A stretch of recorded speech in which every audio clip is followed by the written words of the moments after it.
Presiden Prabowo Subianto menghadiri peringatan Hari Buruh 2025 di lapangan Monas, Jakarta. Ya, pemirsa, Prabowo ini menjadi presiden kedua yang hadir dalam peringatan Hari Buruh sejak tahun 1965.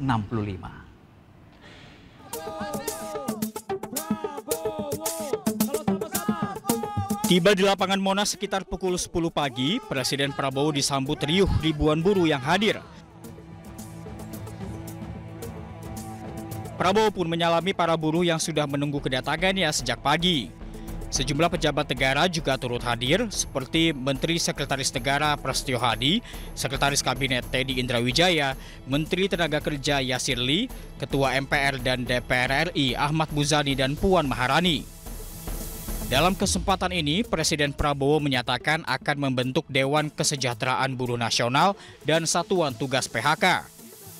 Saya akan membentuk segera Dewan Kesejahteraan Buruh Nasional yang akan terdiri dari semua tokoh-tokoh pimpinan buruh seluruh Indonesia. Dan mereka tugasnya adalah mempelajari keadaan buruh dan memberi nasihat kepada Presiden mana undang-undang yang nggak beres, yang nggak melindungi buruh. Mana regulasi yang nggak benar, mereka memberi masukan ke saya dan segera akan kita perbaiki, saudara-saudara sekalian. Kita juga atas saran dari pimpinan buruh, atas saran dari Pak Said Iqbal dan Pak Jumbur, kita akan segera membentuk Satuan Tugas PHK. Kita tidak akan membiarkan rakyat kita tidak akan biarkan pekerja-pekerja di PHK-kan seenaknya. Pemerintah juga berjanji akan menindaklanjuti tuntutan para buruh, salah satunya terkait permasalahan PHK. Sebelumnya 6 tuntutan disuarakan oleh ribuan buruh dalam momentum peringatan Hari Buruh 2025. Mereka menuntut penghapusan outsourcing hingga pengesahan RUU perampasan aset koruptor. Dari Jakarta, Tim Liputan iNews melaporkan. Ya, pemirsa, peringatan Hari Buruh 2025 diwarnai dengan sejumlah tantangan. Gelombang PHK melanda beberapa sektor industri. Pemerintah pun siapkan jurus jitu hadapi ancaman badai pemutusan hubungan kerja di Indonesia. Katakan saya dibohongi oleh menteri-menteri saya. Ada yang mengatakan bahwa ekonomi Indonesia bagus hanya di atas kertas. Tidak, di depan mata ekonomi kita, di depan mata. Ekonomi kita kuat dan akan lebih kuat lagi. Kita berjuang.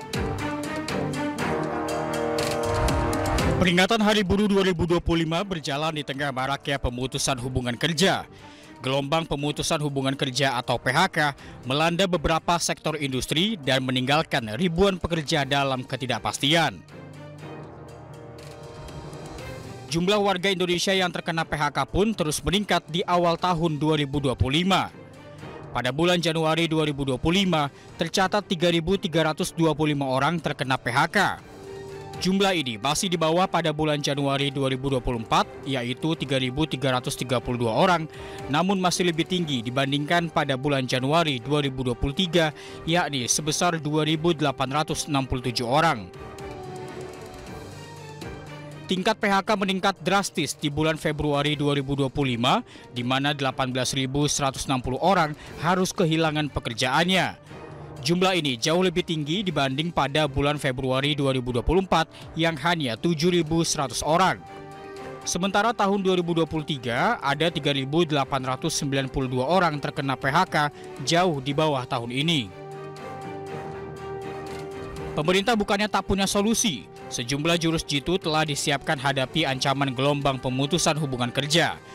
Menteri Ketenagakerjaan Yasir Lee menyebut meski ada PHK, namun industri di Indonesia tetap tumbuh. Jadi data kami PHK itu ada, gitu ya. PHK memang jumlahnya agak meningkat dari tahun yang lalu. Tapi yang ingin saya sampaikan juga industri itu juga tumbuh. Ya, jadi contoh tadi kami ke Karawang, ya tahun depan gimana? Ini bisa nambah 10.000. Kemudian sebelumnya kita kita kemudian ke KEK di Batang, itu proyeksi sekian ratus ribu ke depan. Kemudian saat kemarin ada kasus Ritex, ya dinas provinsi mengatakan kami sudah siap dengan belasan ribu juga, ya lowongan pekerjaan kalau ya ada yang mau. Di Hari Buruh ini, pemerintah, pelaku usaha, hingga serikat buruh perlu duduk bersama mencari solusi pemutusan kerja. Kebijakan yang adil bagi buruh dan pelaku usaha pun perlu dibuat untuk perbaikan nasib buruh dan warga Indonesia. Tim Liputan, iNews melaporkan. Viral di media sosial, seorang pasien diduga ditolak di Rumah Sakit Universitas Hasanuddin Makassar. Ya, pemirsa, namun pihak rumah sakit membantah hal tersebut. Rumah sakit bukan menolak pasien, namun saat itu ruangan IGD Unhas sedang penuh. Oh iya, jelas lah. Masalah apa? Dilarang merekam di rumah sakit. Ya, tapi ini kondisi pasien bagaimana? Itu kondisi pasien. Iya. Yang kita tarik. Kenapa kita tarik saya? Kenapa kita tarik saya? Aksi dugaan penolakan pasien kritis saat tiba di ruang instalasi gawat darurat terjadi di Rumah Sakit Unhas Makassar viral di media sosial. Tapi jangan kita tarik. Kenapa? Saya diperintahkan juga. Dalam video viral, seorang dokter diduga tidak langsung memberikan pertolongan kepada pasien yang berada di ambulans. Tarik. Pasien saja di atas sini. Dia tidak tindak ya. Pasiennya kok. Begini kondisi pasien Nah, lihat aja. Nah, ini dokternya.